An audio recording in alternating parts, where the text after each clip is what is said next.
Hey guys! Okay, so if you're watching this video, you probably either unfortunately have skin problems or confidence problems, and those two are very often related. And I want to talk to you guys a little bit about my history because right now I'm makeup free, and I am most days actually, but this is my skin without any makeup, and this is, what it was like for most of my life until freshman year, and I had 1 year of horrible skin.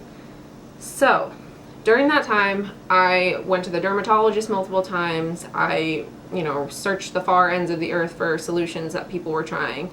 My specific skin problem was sort of cystic and scabby at the same time, and it wasn't like screaming big redness at you, but it was just a horrible texture change, and I just, I felt sick. I was like, what's wrong with my skin?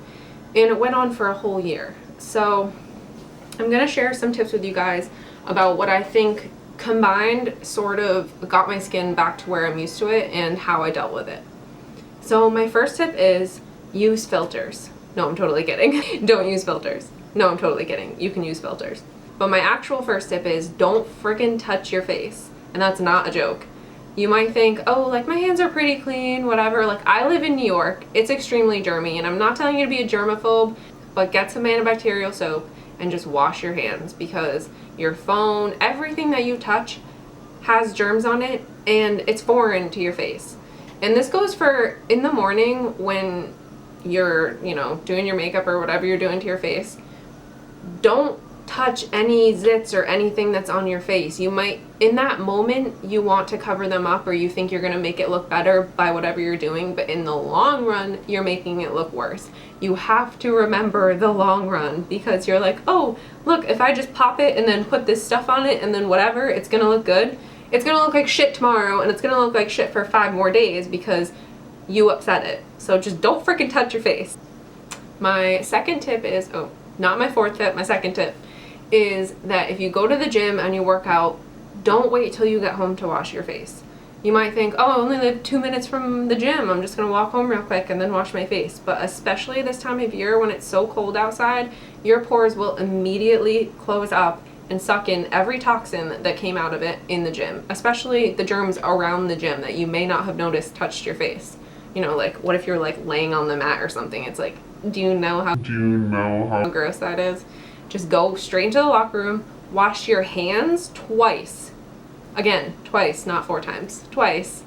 Because the germs in the gym, you need to get them off. You do not want to be scrubbing them into your face.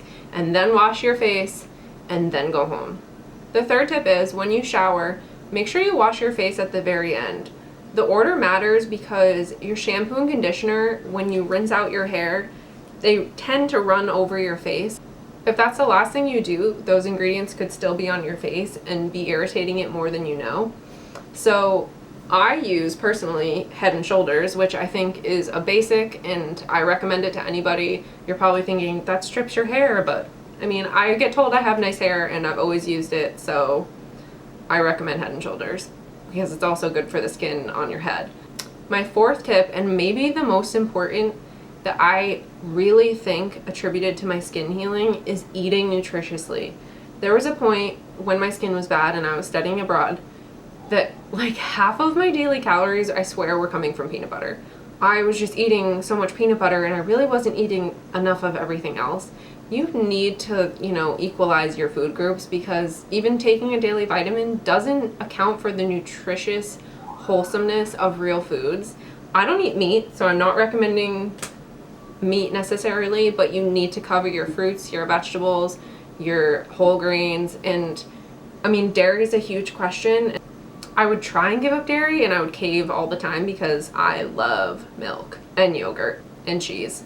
I don't necessarily think you need to cut dairy out to heal your skin. I never really did, and there's a lot of vitamins that can be found in dairy. I don't get as much iron from meat, and I'm also iron deficient, so I always try to eat a lot of fish, a lot of like Raisin Bran kind of cereals and things like that. So try to figure those things out in your personal diet, because the things on your face are coming from a combination of the outside and the inside. The inside is a huge portion of it. Staying clean on the outside and staying clean on the inside. You have to eat properly. I'm not saying you can't have candy or chips or whatever you want to have, but that has to be on the side of having a completely nutritious diet. My last tip is don't let it ruin your life. Do not think about it day in and day out. If you have skin problems, I know that in the moment you're like, you don't know what it feels like, your skin is clear and you can't help but think about it. I'm telling you from experience, I let it influence me. I let it change my personality. My family members were like, you're not the same happy-go-lucky girl. And honestly, I wanted to start a YouTube channel 8 months ago, and I didn't because I didn't want to be on camera, and I regret it. Do not let it influence your day. Yes, people can see it on your face, but they can see it in your personality more. And when they see, you know, if you have blemishes or things like that, they might see it once, but they don't see it as part of your personality. They let it go. They see right through it and they see you as a human. So do not think that other people are judging you, and do not let it change your motivation in life, because it just held me back for way too long and I don't want it to happen to you guys. So I hope you'll take these tips into consideration, whether you're afraid of judgment or if you have skin problems or any of the above. So be sure to give this video a thumbs up if you liked it. Thanks for watching. And let me know in the comments some things that you guys have tried that have worked for you or haven't worked for you, because I mean, this has to be one of the most Googled topics ever. So, I mean, it's good to share your thoughts. And if you guys want to know more specific products that I use for my face or things like that, I could do a separate video. So let me know if you guys are interested in seeing something like that.